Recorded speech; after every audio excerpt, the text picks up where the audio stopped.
We are committed to helping individuals break cycles. We are delighted that you have taken the opportunity to join us. So prepare yourselves for this week's teaching and equipping session. Get ready to be educated, equipped, and set free as you listen to this week's broadcast. And thank you for joining us.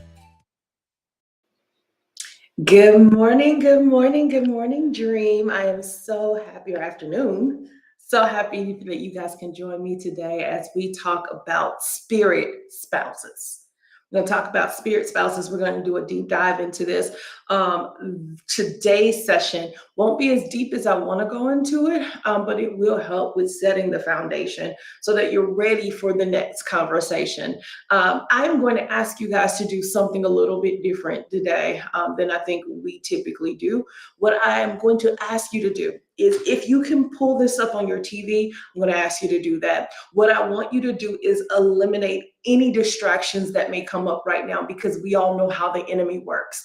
And he wants to distract you. He doesn't want you to see this. He doesn't want you to get this information. And I want to minimize any distractions that can potentially come up. I'm also going to ask you to do something different than we traditionally do here at Dream. Normally, we ask you to put comments in the comment section as you're watching. I don't even want you to do that today. I want you to focus into what I'm saying, because as we talk about spirit spouses, you may not have thought you had one before, but as you begin to listen to this information, you may go, everything she's saying is starting to line up and make sense. So I want you to be able to catch it, and I don't want you to miss anything in the moment because you're too busy trying to type in a comment. So I'm going to ask you, you can always go back and put comments in the replay, but for this first time, I want you to just listen to what I'm going to present today. For those of you joining for the first time, I am Kai Cunningham. I am a part of the Dream team, but in Chattanooga, Tennessee, we are a part of Dream here. For those of you joining for the first time, let me tell you a little bit about what Dream is, and then we're going to get right into this. Dream stands for Deliverance, Restoration, Education, and Empowerment for Me Ministries. We are located in Cincinnati, Ohio. Our ministry is at 636 Northland Boulevard, Cincinnati, Ohio.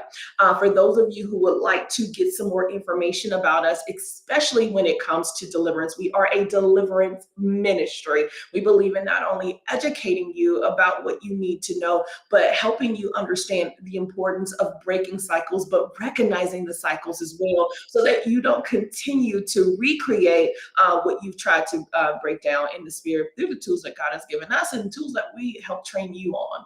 Our website is www.dreemm, that's DR, sorry about that, DREEMM.org. Okay, so let's get into this again. Today, as I told you guys, my name is Kai Cunningham, and we are going to talk about spirit spouses, and I'm going to tell you my story about spirit spouses. Okay, so let's start off with Genesis. Actually, sorry, I want to go to Genesis 2 first. Let's go to Genesis 2, 16 through 17. 16 through 17. Let's look at it and let's pull it up. Genesis 2, 16 through 17 says, "And the Lord commanded the man, saying, Of every tree of the garden thou mayest freely eat, but of the tree of knowledge of good and evil thou shalt not eat of it. For in the day that thou eatest thereof thou shalt surely die." The tree of knowledge of good and evil.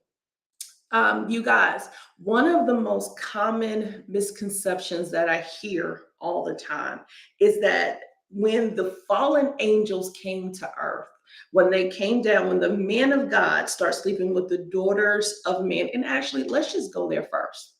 Let's just go there first before I tell you the misconception I often hear. We're going to go to Genesis, and that's 6, 1 through 8. All right, so 6 says, "When human beings began to increase in numbers on the earth and daughters were born to them, the sons of God saw that the daughters of human were beautiful, and they married any of them they chose. Then the Lord said, my spirit will not contend with," and that actually means my spirit will not remain in humans forever. "They are mortal or corrupt. Their days will be 120 years.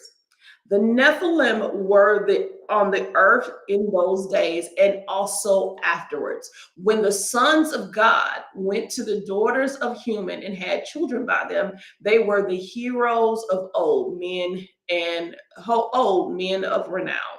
In verse 5, it says, the Lord saw how great the wickedness of human race had become on earth, and that every inclination of the thoughts of human heart was only evil all the time. The Lord regretted that he had made the human beings on earth, and his heart was deeply troubled. So the Lord said, I will wipe from the face of the earth the human race I have created, and with them the animals, the birds, and the creatures that move along the ground. For I regret that I have made them. But Noah found favor in the eyes of the Lord. All right.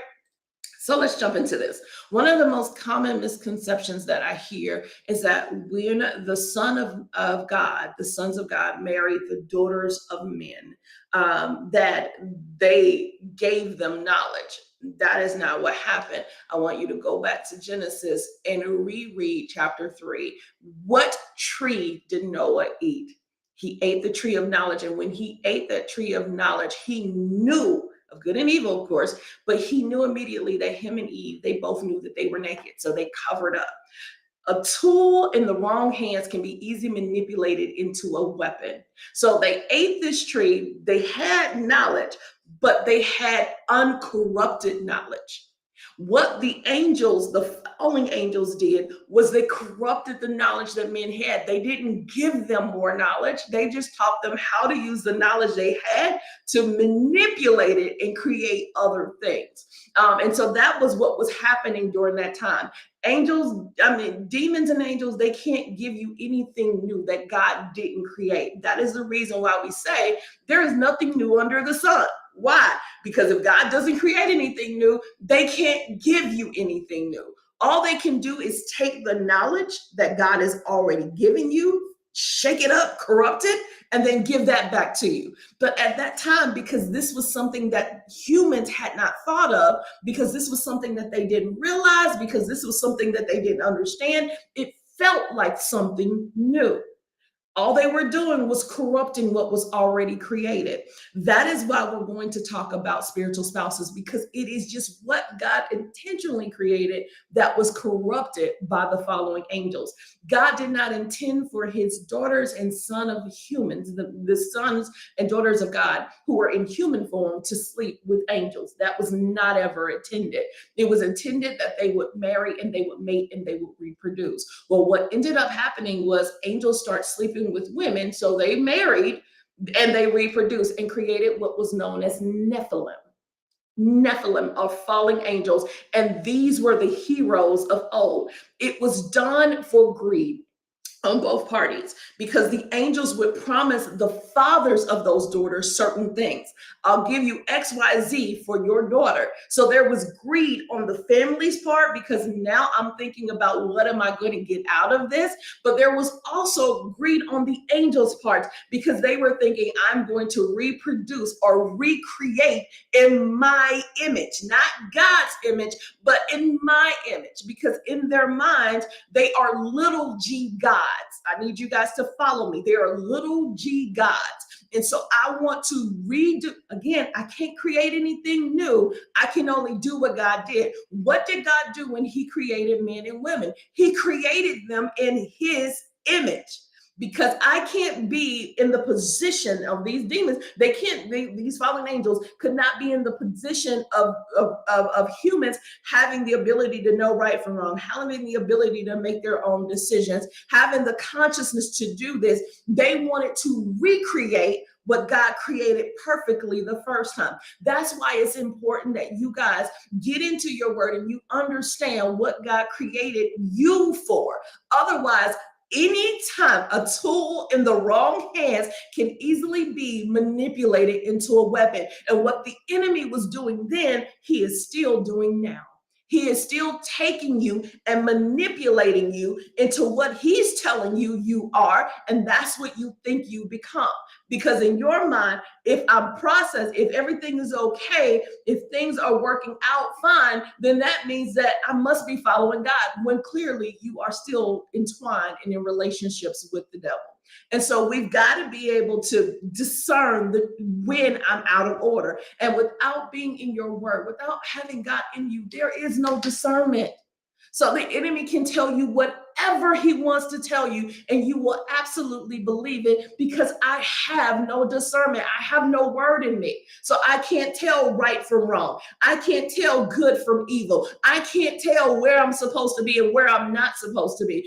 I can't hear God telling me clearly, this relationship you're in is not of me. This is not the person I wanted you to be with. So you end up in a manipulated relationship because you don't understand. So I'm going to tell you my story on spiritual spouses. And then we're going to talk about how spiritual spouses operate, because I want you to clearly understand before you get off this live, I know what a spiritual spouse is. All right. So let's get into it. My open door where spiritual spouse was able to come in was because, one, I was feeling broken.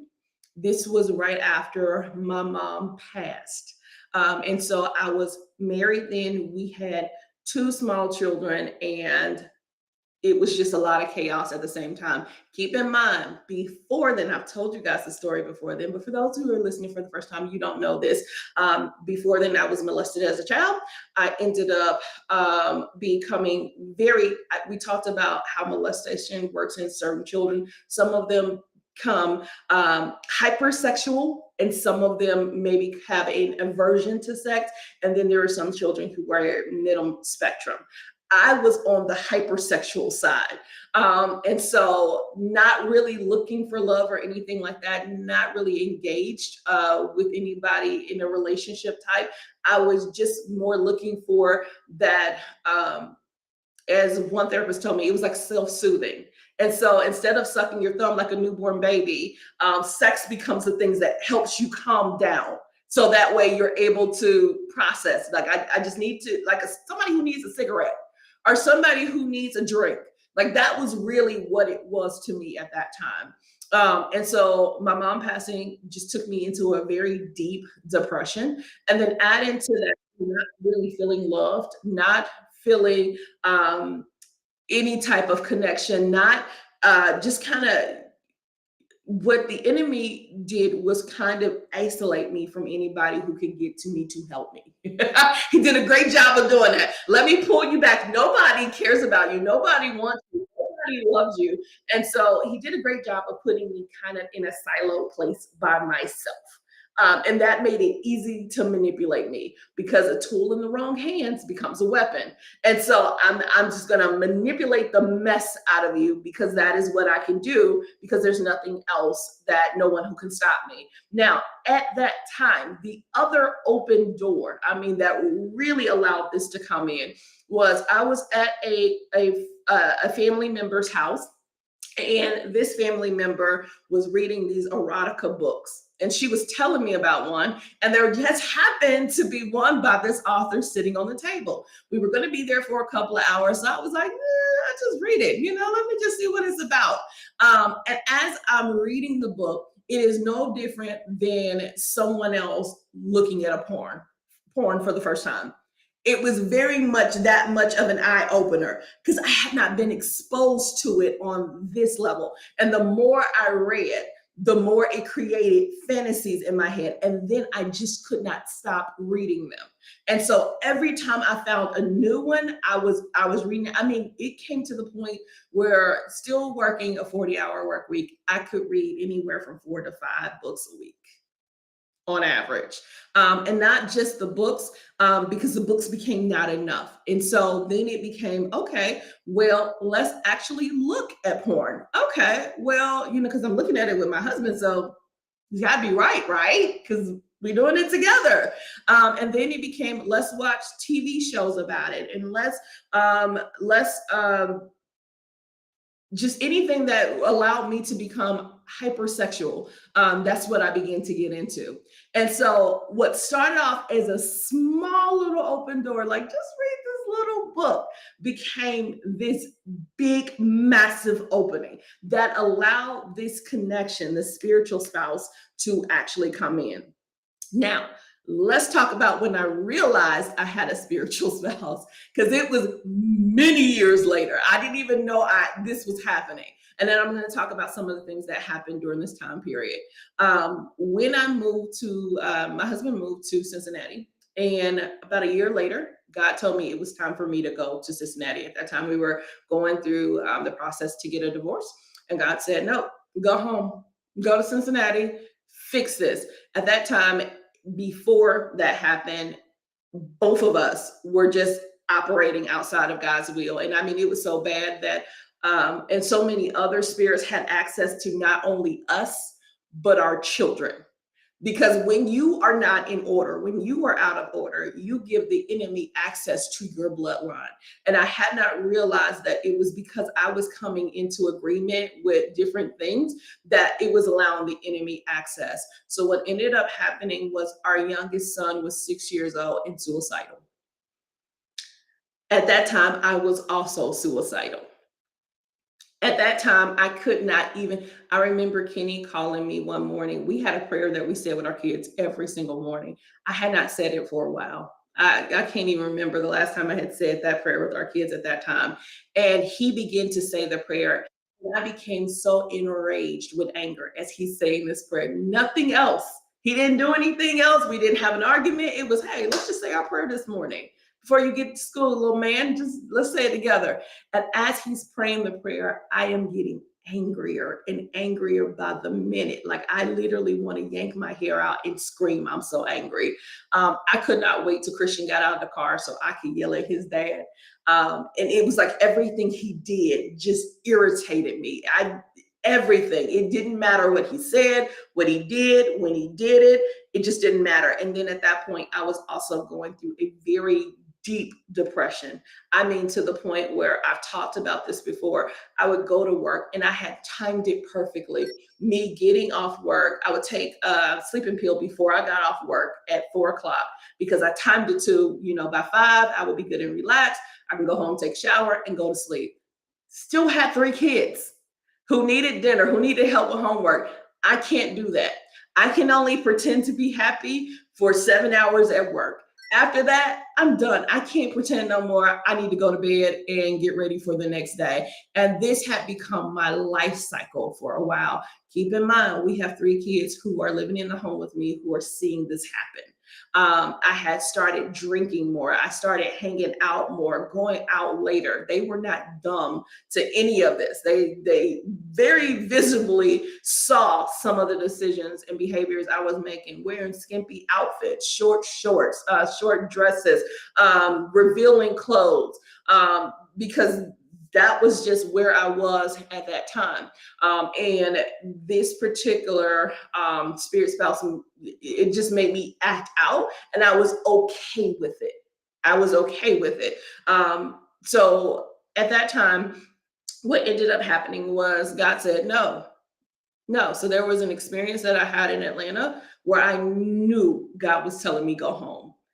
It's time for you got to leave Atlanta and you need to go to Cincinnati. And before that, anybody had asked me, are you moving to Cincinnati? No, never moving there. I'll never live in Cincinnati again. I've already did that. I'm not doing that. I'm fun in Atlanta. And it was time for me to go. I mean, I became so uncomfortable with Atlanta. I couldn't get out fast enough. I would go to Cincinnati to go visit him during this time, and it was like I couldn't leave. And so I kept pushing my date. And at this point, we were just starting the conversations about fixing our family. And I still had the divorce lawyer calling me like, when do you want to serve the papers? But I was in Cincinnati. I couldn't leave. So I kept changing the date. Like, we're going to leave Sunday morning. Then it became, we're going to leave Sunday afternoon. Then it became, no, let's just stay till Monday. And then it was, I'm going to leave Monday at 9. And then it was, I'm going to leave Monday at 11. Meanwhile, I'm working virtual, so I can leave at any point. But I knew I needed to get back because on Tuesday, I was supposed to be in the office. I didn't leave until 12 o'clock Monday. And while driving across the bridge from Cincinnati into Northern Kentucky, I cried the whole time I crossed the bridge because it felt like I shouldn't leave. Like, you can't leave here. And so I got home that day and I said, listen, how quickly would you be ready for us to come to Cincinnati to stay with you? And he was like, I'm ready whenever you are. And so it just became this mad dash within 30 days, less than 30 days. I think it was more like 3 weeks.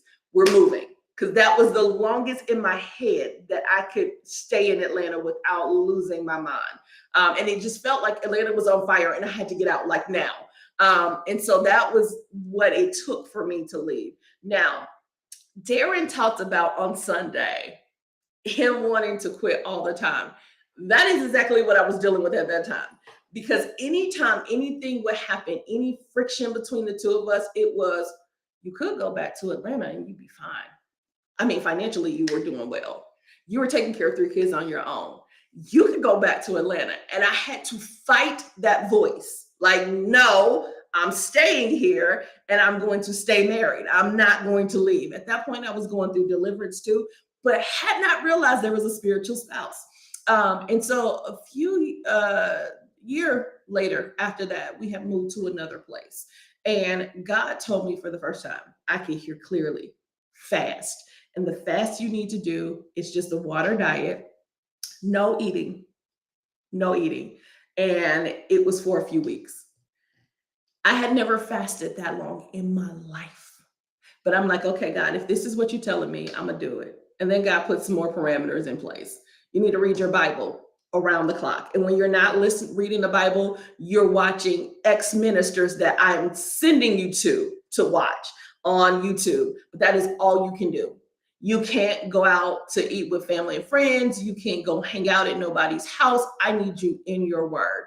And so with this being the first time I had fasted on this degree, I was really nervous. Like, okay, how am I cook dinner for my family if I can't eat? And I noticed I wouldn't be hungry. So one night I had a dream, and there was this voice. I'm not going to take you through everything, but there was this voice, and it called me baby. It was on my side of the bed. I'm asleep, but it's almost like I'm awake because I can see everything around me. And I hear baby clear as day. And at that point, I felt my body move. Kenny had pulled me from that side of the bed over to him, like pulled me close to him. And then I went back to sleep, and he kissed my forehead. And I heard him say something, but I don't know what he said because I immediately went back to sleep. And that was God exposing what was operating in me before that I had not understood. So now let's deep dive into spiritual spouses, because I want to make sure you guys understand why and if you have a spiritual spouses and how they operate. First of all, the open doors, I told you what they were. There were emotional open doors that I was dealing with, but also the other open doors were the things that I was exposed to. Even though you may not think that, I'm on social media, I'm looking at these movies, I'm watching this, you may not think it's exposure. That doesn't mean that it's not exposure. That is the difference. Because a lot of times we're going, well, it can't be that bad because, everybody does this and and you got a million reasons. That is how it happens. I have talked to young men and young women who said, you know what, I was at somebody's house. Didn't even think anything about it. Just popped a movie in. Didn't realize it was porn, but bam, there it is in front of my face, and I now see it.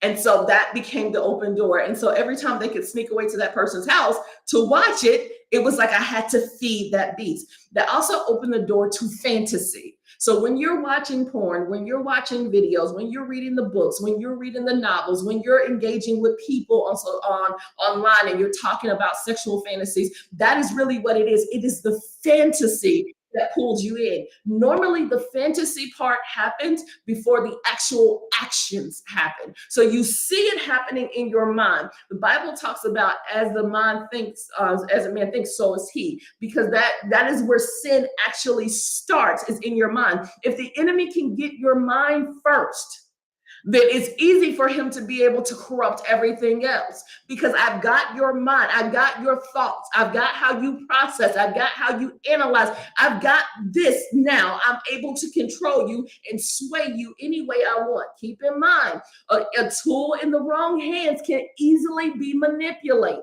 It can be manipulated. So if the enemy can get your mind, he can get you.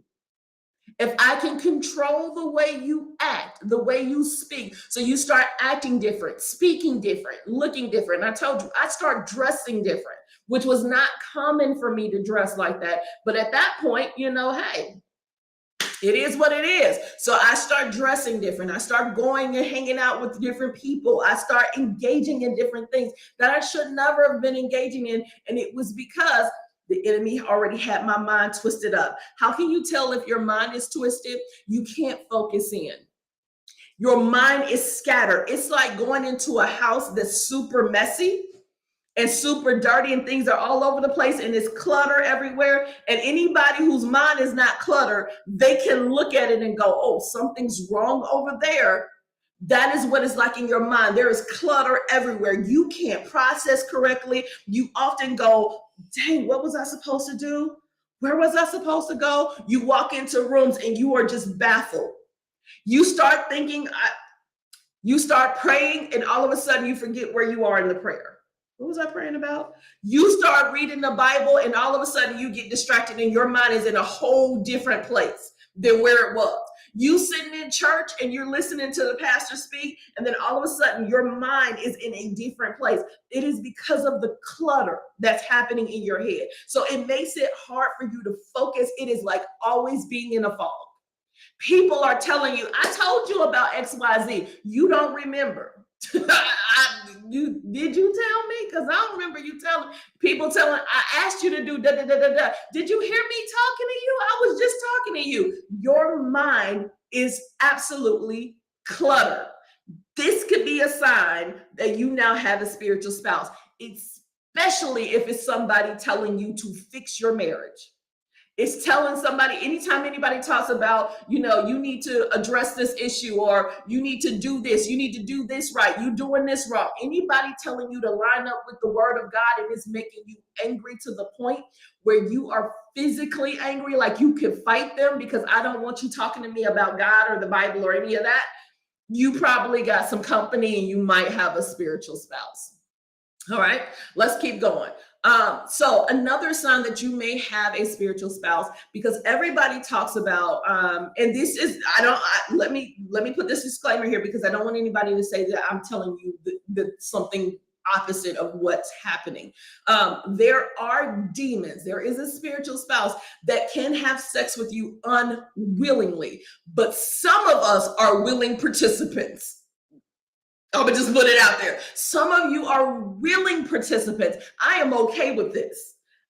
You can feel the covers move. You can feel the sheets move. You can feel somebody get into your bed. It may be some of that, but sometimes it is just a hypersexual activity where you just constantly got to have sex with somebody else. And when you're not having sex with somebody else, it could be you masturbating. And when you're not masturbating, I am constantly thinking of sex. I can't think of anything else. My work is falling behind because I am always thinking about sex.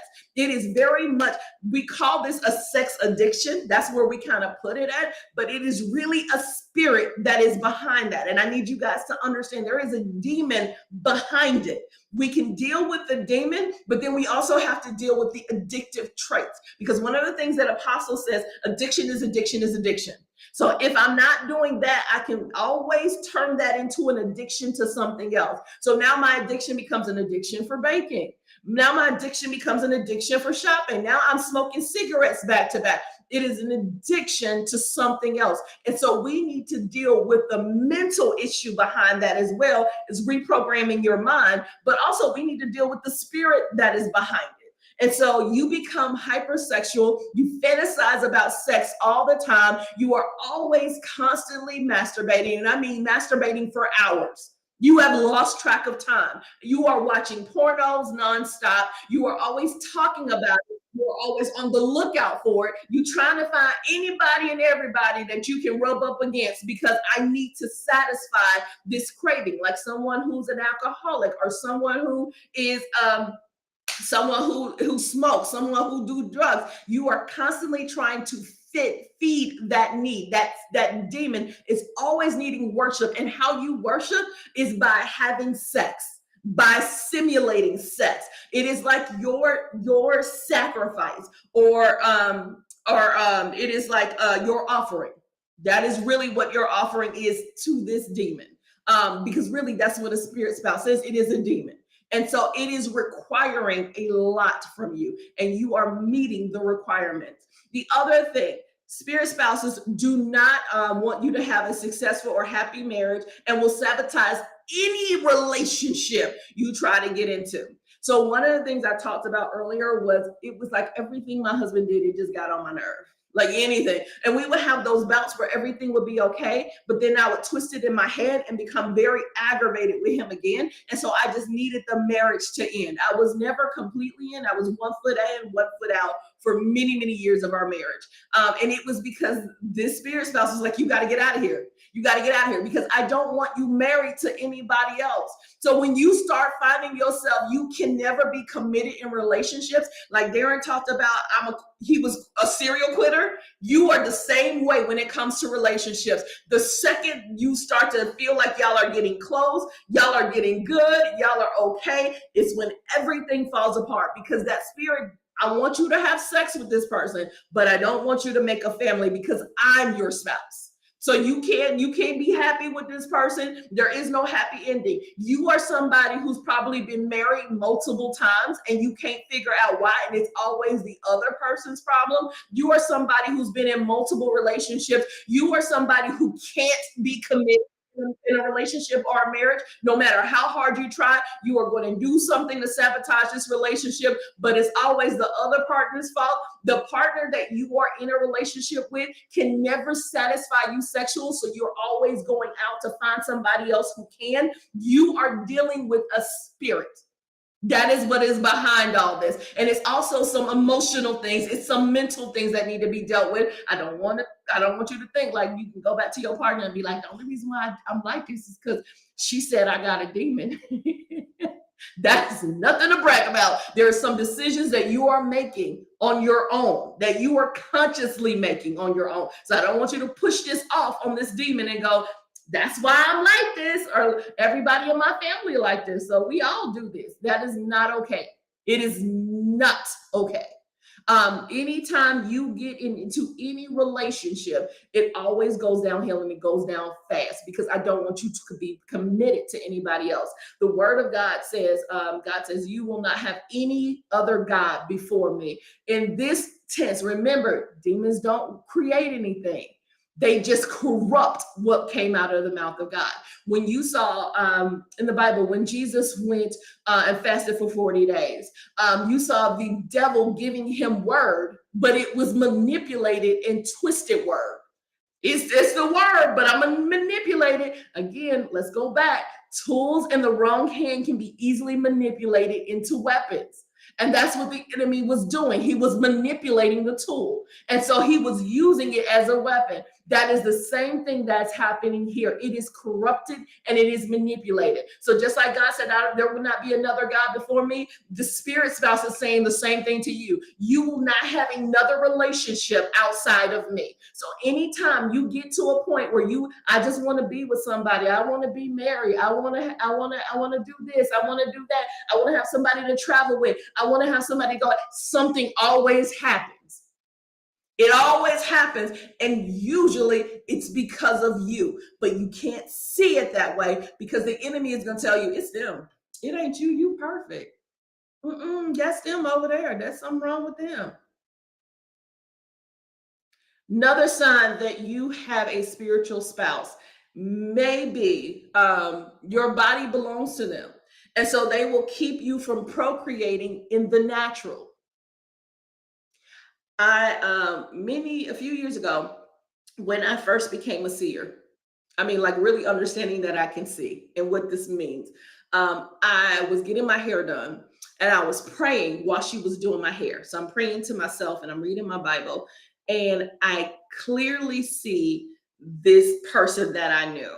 And when I saw her, I heard the words, her womb belongs to me. And I could see the spirit, like the demon with its hands over her stomach.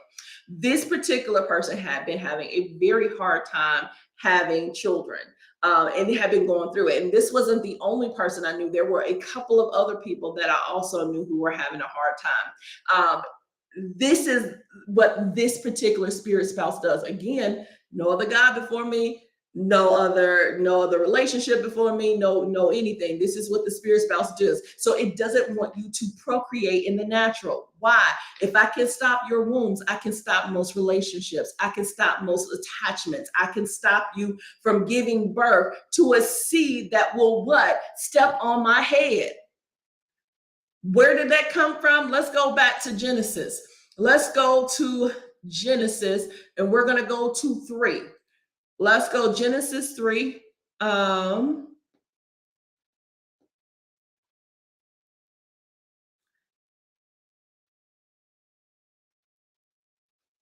16. 3 and 16. Unto the woman he said, I will greatly multiply thy sorrow and thy conception. In sorrow thou shalt bring forth children, and thy desire shall be for your husband, and he shall rule over thee. Because thou hast hearkened to the voice of a wife, and eaten the fruit. Hold on, let me go. 15. And I will put enmity between thee and the woman, and between thy seed and her seed. It shall bruise thy head, and thou shalt bruise its heel. And so this spirit doesn't want you to give birth to seed that are going to step on its head. So I am going to close up your womb so that you can't procreate. But you can have children in the spiritual, which is what spiritual children are. You have a spiritual spouse, you can have spiritual children. We talked about this a few months ago. I kept seeing a little girl over and over again, to the point where I was convinced I'm having this little girl. Like, this is my daughter. I had named her in my head because I'm like, I'm gonna have a daughter, so she's gonna have a name, and this is gonna be her name. Did not understand I was seeing a spiritual child. And so I had to renounce that. Hold on. After I went through deliverance and realized what was happening and that there was a spiritual spouse, nope, God, I need you to close that door, seal it up, make sure it doesn't happen. I need you to terminate this marriage to the spiritual demon. I need you to terminate these spiritual children. I don't need them anywhere connected to me anymore. I need you to cancel this thing out, because I was seeing with my spiritual eye what was happening in the spiritual realm and did not understand it. So though you cannot create in the natural, you may be procreating in the spiritual, man and woman. I don't want you to think like this is only for women. That's it. No, this is man and women. You both can procreate in the spiritual. So you can have a whole spiritual spouse and spiritual children that have procreated in the spiritual realm, but not have anything that's manifested in the natural. So I need you to understand that. It does not want your womb open, so it will seal your womb. I will cover it and I will not let it go. And until you break agreement with it, until you decide, I done had enough, I don't want this anymore, you will be in this relationship. God showed me this through, at that time I told you, God told me come off of everything. I don't want you looking at, I don't even want you walking past the TV with a TV on. I need you to cover your ears when you walk out of a room. If there's a TV on, cover your ears. And then you tell them turn off the TV, and then you come out of the room at that point. But what I don't want you to do is expose to anything. So he kept me hidden from everything. I just need you in your Bible. I need you listening to the ministers that I tell you to listen to, and I need you praying.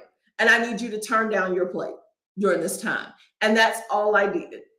When I came off the fast shortly after that, and I need you guys to understand why that is significant. Because the Bible, when the father brought his son who had seizures to Jesus, and the disciples could not cast out the demon in him. Later, the disciples asked, why could we not cast it out? And Jesus' response was, because this type comes out by prayer and fasting.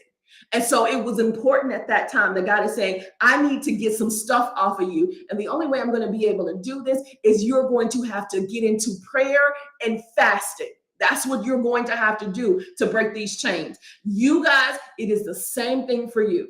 Because that spirit spouse, if you don't cancel out agreement, it will continue to come back. It may lay dormant for a little while, meaning I'm going to just step back for a while and let you just do you at church, praise the Lord, hallelujah, glory to God, and all that good stuff you doing.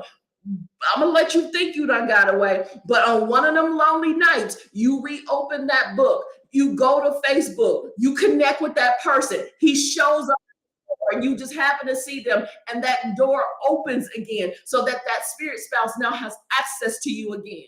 This is also how people end up having spiritual spouses who rape them in the natural, may feel like they are being raped in the natural over and over repeatedly because you have not shut that door.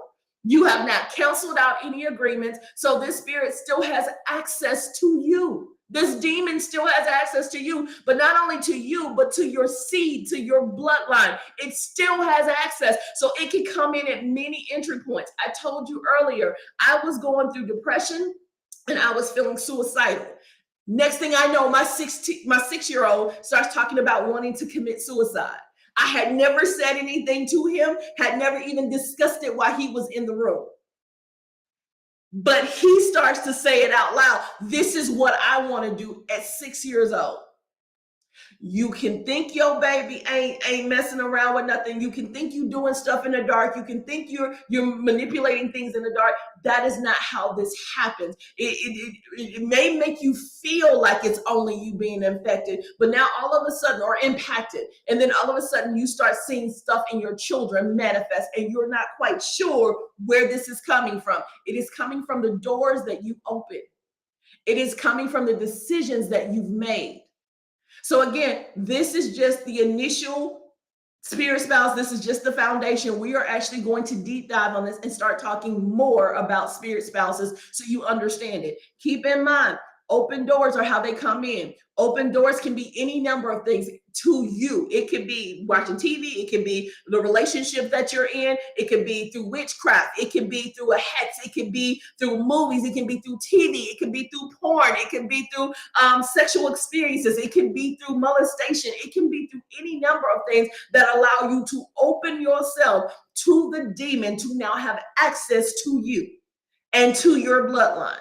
Keep in mind, spirit spouse, if you have one, you may find out that you have an increased desire for sex or masturbation, or you needing to feed that demon. So there's an increased desire. You're watching porno more rapidly. I can try to shut it down and I would stop watching it for a while. And then all of a sudden you're watching it again. You're back in there again.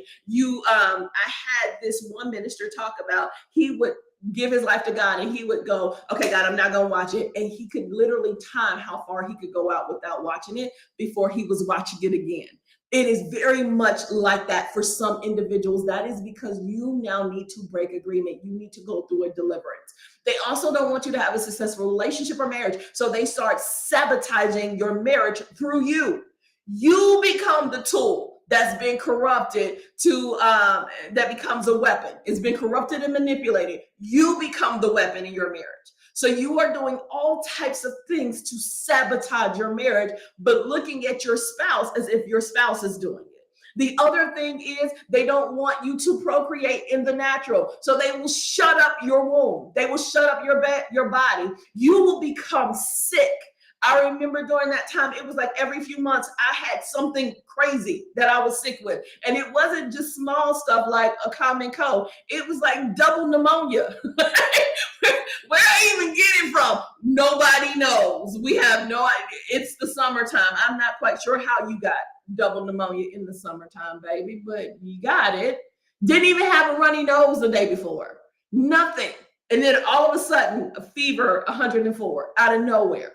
It just happened. Would end up with all kind of stuff. Like it was never anything small like a migraine. It was something much bigger than that every single time. And these were things that was showing me you got company, but I didn't understand it because a lack of wisdom. A lack of wisdom. So this is your sign. If you're somebody going, you know what, Kai, everything you've just talked about, it lines up with me. You're talking to me right now. I know based on what you're saying, I believe this is true, or I know it's true. I don't believe it. I already know I'm dealing with this, and I'm ready for me to come out of this. I'm done with it. I'm ready to walk away. I don't want to have another failed marriage. I need to cut off ties. I need to, get myself together. I need out of this. I'm tired of this chaos. I have been dealing with this for years. It became to the point for me where I was tired of being tired, where I was tired of being depressed, where I was tired of crying all the time. I was tired of feeling suicidal. I was tired of dealing with all of it. I just wanted to be done.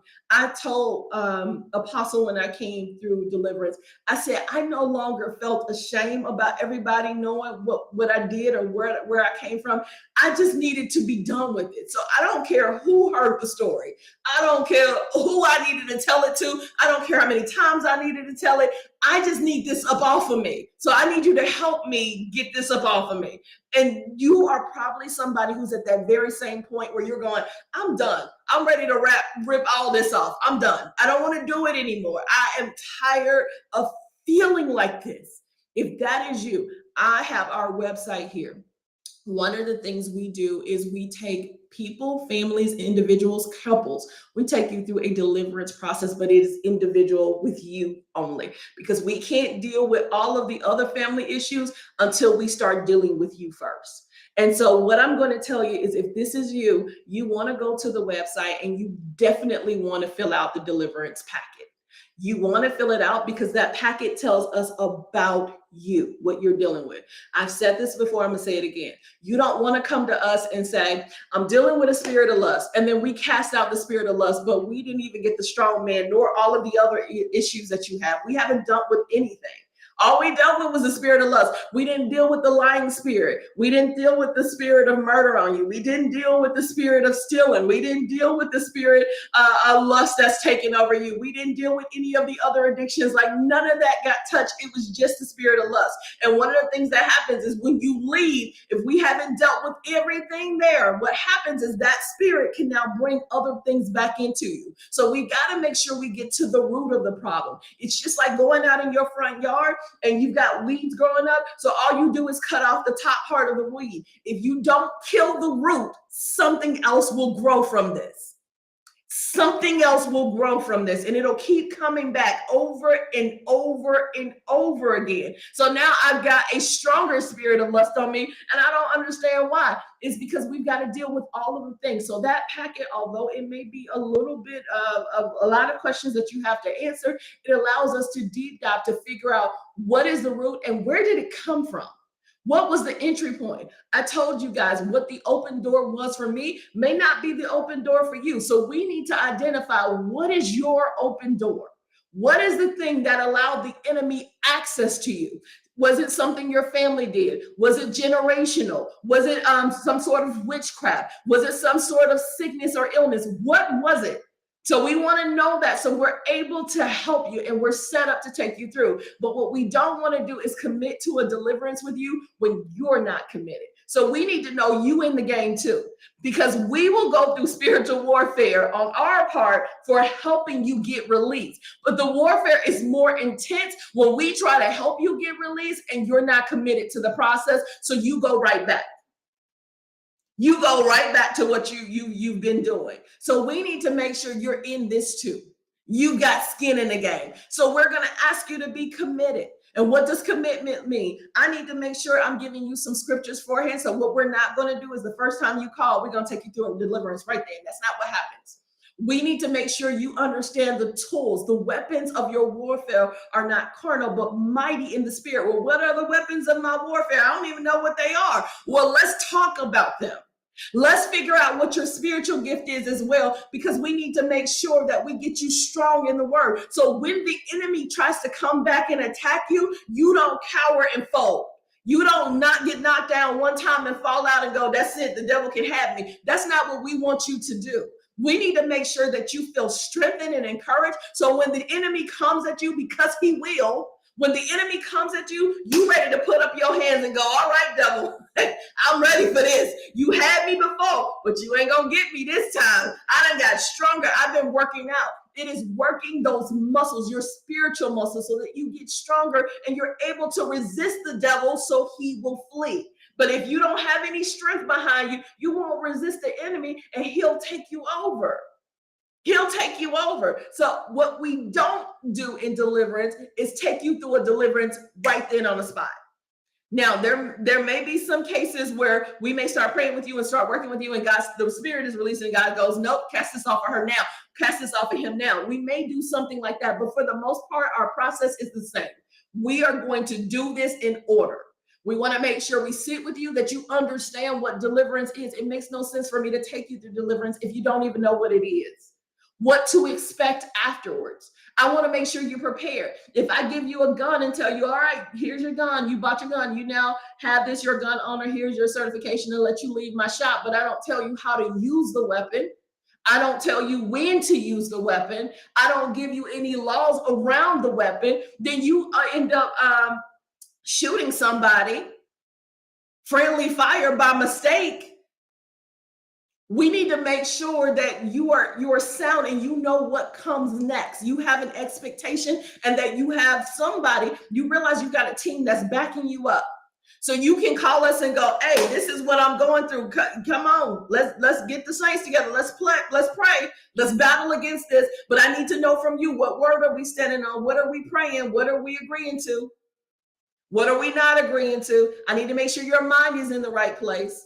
So we want to educate you as you're going through this process, which makes our deliverance process unlike many that are out there. And nothing against them. I believe that, God is doing what he's doing, and I believe he's working how he's working. But our job is to equip you and send you back out so that you can then speak to other people who are going through issues, and you can be a resource to help those individuals as well. We don't believe in holding people hostage. That is not what the ministry is. So I want to make sure you understand that part, so that when you get to the packet, you go, now I know why they're asking me these questions. Now I know why they're sending me these scriptures and going, I need to read them because I need to get word in me. Now I understand why they're telling me to fast, because this is how I'm getting some of the stuff up off of me. Now I understand why they're asking me to come to the ministry or listen to this pastor that spoke on this particular spirit, because it's something that I deal with. And so now I understand why they're doing it the way they are. So hopefully this provides some clarity to you. You guys, thank you so much for joining me today. If you have any questions, feel free to email us at dreem002@gmail.com, or you can reach us on our website. You guys have a blessed and prosperous day, and I will see you next time here at Dreem.